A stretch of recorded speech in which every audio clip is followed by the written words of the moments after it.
Arcade games, who doesn't love them? They're very simple and easy to understand, yet complex and hard to master at the same time.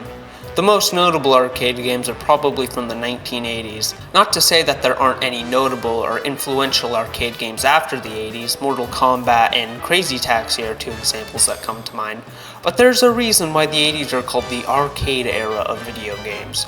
There's so many well-known games from this period: Pong, Galaga, Dig Dug, Donkey Kong, Asteroids, Frogger, Pac-Man. They're all classics. I know this because they're the only video games my grandparents remember. But of course, the arcade era came to an end, and these arcade games slowly became irrelevant as more unique experiences came to consoles, things you would have never seen in arcades. But what if I told you that these series just kept going? A lot of classic arcade games over the years have tried to reinvent themselves in order to stay relevant among the current generation. It usually doesn't go well, but among them only one has really succeeded. I'm of course talking about Donkey Kong. But we ain't talking about no monkey today, so let's talk about second place, Pac-Man. Despite being over 40 years old, Pac-Man is one of the few arcade games that's consistently been putting out new entries and staying relevant. Their main way of doing this is by putting Pac-Man in all sorts of different genres outside of the original maze game. Kart racers, point-and-click adventures, party games, and the subject of today's video, platformers. There have been a lot of platformers with the Pac-Man IP over the years, both 2D and 3D, but the most well-known ones, even to those that aren't major Pac fans, is the Pac-Man World trilogy. Starting with the series' first entry in 1999, Pac-Man World 20th Anniversary. The game was developed by Namco Home Tech in order to modernize Pac-Man into the era of 3D platformers going on at the time. The game was originally called Pac-Man Ghost Zone and followed a young boy being sucked into an old Pac-Man arcade machine by the ghost after insulting the game, calling it old and stupid. As you can see, Ghost Zone wasn't exactly good, so Namco's higher-ups ended up firing almost the entire team outside of 3 people. They eventually were able to rework the game into Pac-Man World, this time not only to modernize Pac-Man, but also to celebrate the original game's 20th anniversary. The game was an overall critical and commercial success, and has gained a cult following, along with its sequel, Pac-Man World 2. Pac-Man World begins with an opening cutscene showing Pac-Man's family setting up his 20th birthday party.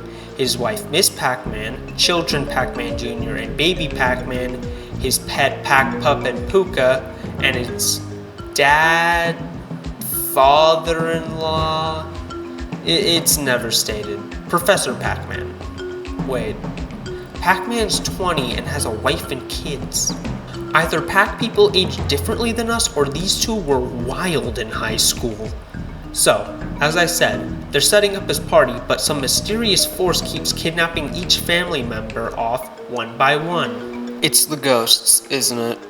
So, as I said, they're setting up his party, but some mysterious force keeps kidnapping each member of the family one by one. Eventually, Pac-Man returns home, only to find his house completely in ruins and his family gone.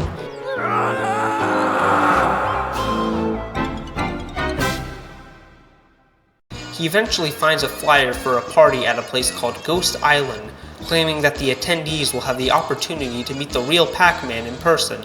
Pac-Man heads off to Ghost Island, hoping that he'll find the answers to where his family is there. The ghosts did it. Turns out, he's right. Called it. Pac-Man's family was kidnapped by the ghosts from the original arcade game, Blinky, Inky, Pinky, and Clyde. Yes, they do have names. They were hired to do so by Talkman, a robot resembling Pac-Man, claiming to be the original and is the host of this party. He is very angry at the ghosts when they bring him Pac's family. Turns out he just wanted the real Pac-Man just in case he tried to ruin the party. But it doesn't matter now, as Pac will have to go through an entire island filled with many traps and enemies in order to get to him. Well, we got so much from that opening. Let's hope the gameplay lives up to the story they're telling.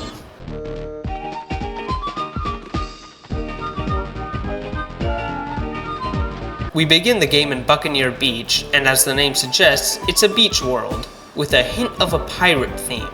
There's a short little maze section right here to get used to the controls, and we're off to begin our adventure. Since this is a 3D platformer, Pac-Man has an entirely new moveset besides just chomping.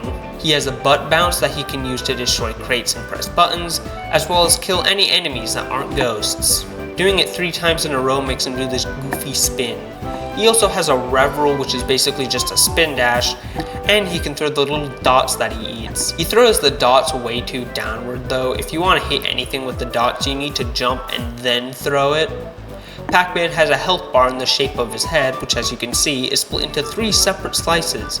Get hit, you'll lose 1. Get hit with none, you'll lose a life.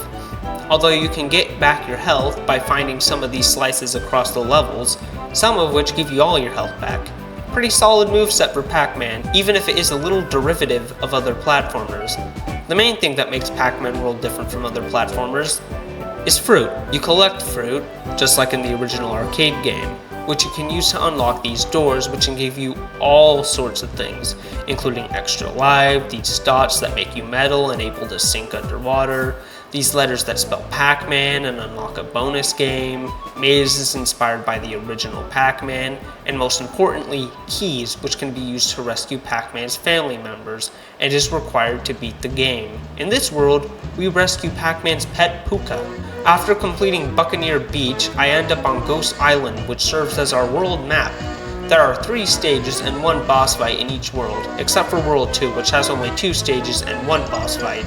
The rest of the beach world slowly eases us into how the rest of the game will be, with more collectibles and hazards. There's also some small sections in the game that play like a normal Pac-Man maze, with tons of dots to collect and a group of ghosts that you need to avoid. Each stage ends with Pac-Man emptying all the collectibles that you got in a stage into this machine in order to earn bonuses such as extra lives. You're also given the option to earn even more lives by playing this slot machine minigame, or you could just skip it and save your game.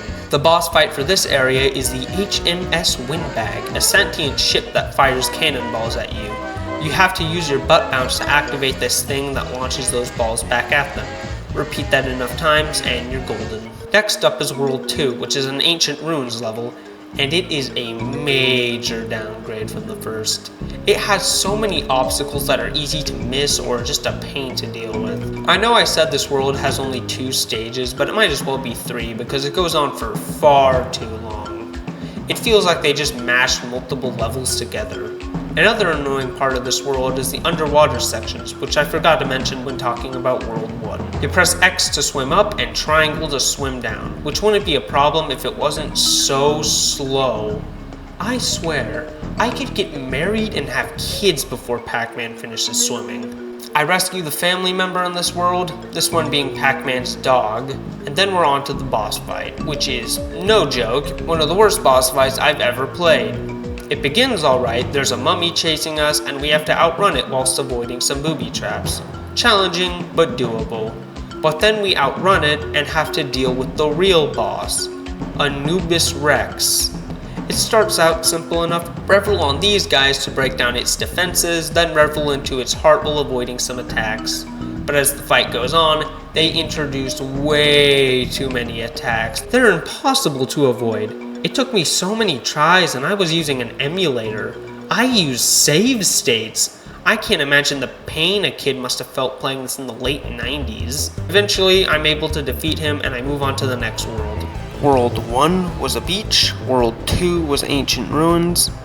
I wonder what other island themes the Space. What? World 3 is space themed, and as you'd expect, it has all the cliches of one. Not to say it's bad, it's a major step up from World 2, but it has everything you'd expect from a space level: asteroids, lasers, teleportation, saving Professor Pac-Man, and aliens.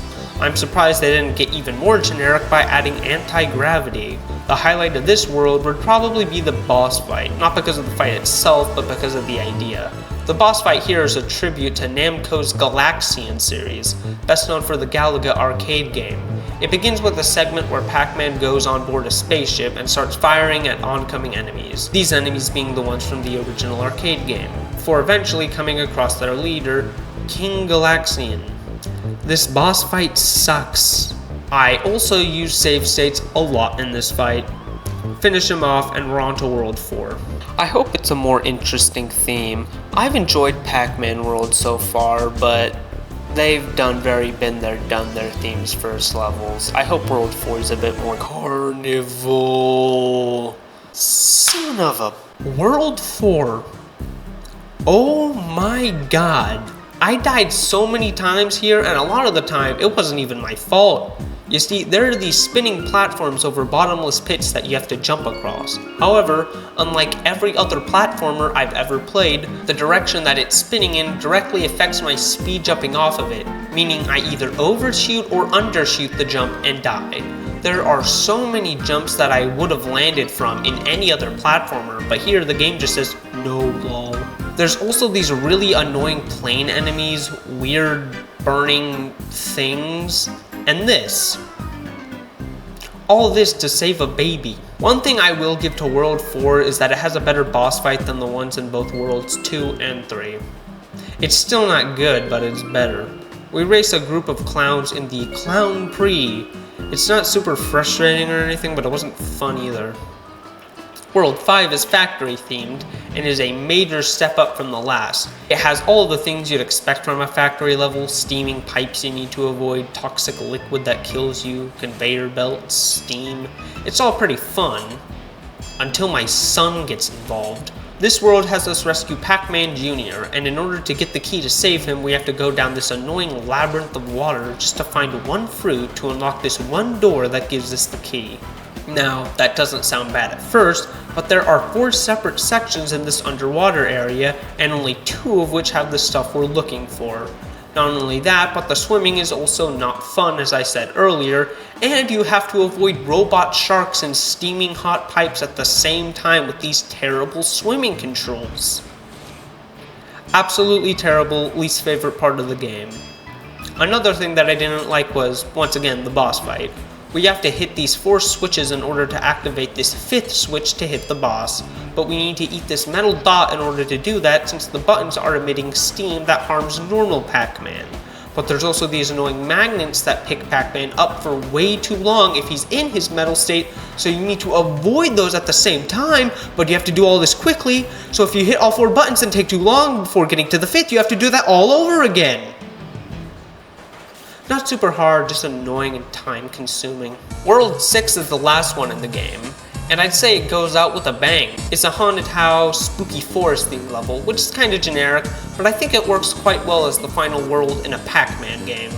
You know, where you're eating ghosts. There's lightning clouds, bats, skeletons, coffins, and of course, ghosts. All in all, a pretty solid finale to a pretty solid game.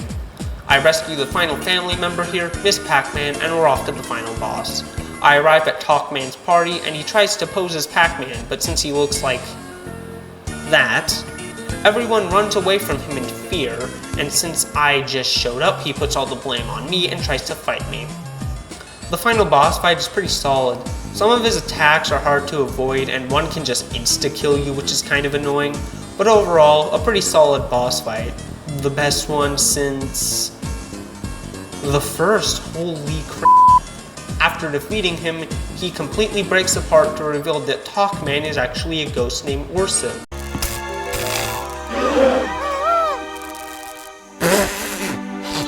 It's so unfair!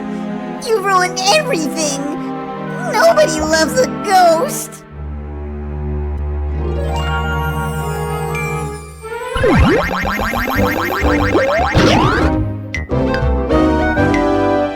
I mean, you kidnapped his family, you were kinda asking for it. And that's Pac-Man World. It's a solid game, but it's definitely shown its age with time. There's a lot of sections that are just way too frustrating or not fun. I would only really recommend it to fans of retro 3D platformers or dedicated Pac-Man fans. On the other hand, in 2022, out of nowhere, Namco announced and released a remake of Pac-Man World, Pac-Man World Re-Pac. This series loves its Pac puns. This is a major improvement over the original, outside of the boost in graphics. Every major complaint I had with the original is addressed here. The frustrating boss fights have been adjusted to be actually tolerable, the platforms in World 4 aren't a death sentence, the swimming has been completely redone, and they've added several improvements to make the game an easier experience. I would definitely recommend this version of the game to anybody looking for a good 3D platformer. It takes a solid but flawed game and turns it into a great one. Now, if you excuse me, I have some important business to take care of. Much better.